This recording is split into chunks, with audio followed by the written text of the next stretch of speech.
ॿिए पासे ख़बर शामिल कंदासीं। सूबे देरो वेझो ॻोठ भिंडी मोटायो वासण नारी जो मुड़ुस ते तशदुद ऐं वार कतरे तज़लील करण जो इल्ज़ाम। 6 महीना अॻु कंडियारो वासी अर्जन मारवाड़ी सां शादी थी हुई। मुड़ुस शराबी आहे ऐं तशदुद कंदो रहंदो आहे। मुतासिर नारी जो इहो इल्ज़ाम आहे। 6 महीना अॻु कंडियारो वासी अर्जुन मारवाड़ी सां शादी थी हुई। मुड़ुस शराबी आहे ऐं तशदुद कंदो आहे।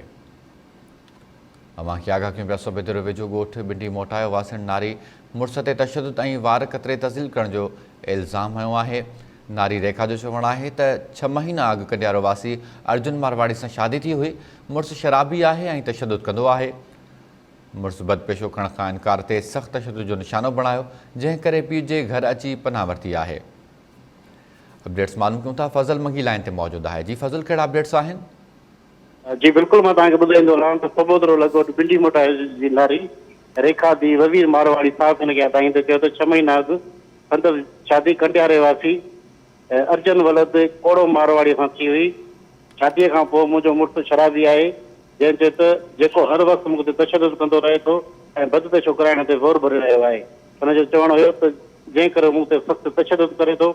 साॻियो हिन मुंहिंजा वार कटे छॾिया आहिनि, जंहिंखां पोइ मां पंहिंजे पीउ जे घर पनाह वरिती आहे।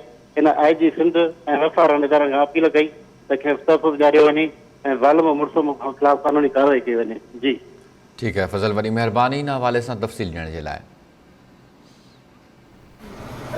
मुंहिंजे पीउ जो वज़ीर मुड़ुस जो अर्जन ऐं सहुरे जो कड़ो, मुंहिंजो वॾो ॾेर आहे न हुनजो चंदू ऐं नंढे जो हे आहे उतमियूं कंडियारे वेठा आहिनि। शादी खे 6 महीना थिया आहिनि। हू मूंखे मार ॾींदो आहे। मूंखे चए तूं होटल ते हल, नशो जी गोरियूं ॾे, मूंखे ॿियनि माण्हुनि खां बेइज़ती थो कराए। मूंखे चए तूं पंहिंजे भाउ सां हुन खां पैसा वठी ॾे त मां नशा करां। मूंखे चए मूंखे पैसा वठी ॾे त मां नशो कयां। अहिड़ो तेड़ो कमु करे मूंखे ॾे, मां नशो कयां। मूंखे हुनजो नशो न हूंदो आहे त मूंखे चए तूं पंहिंजे खां नशो करे ॾे।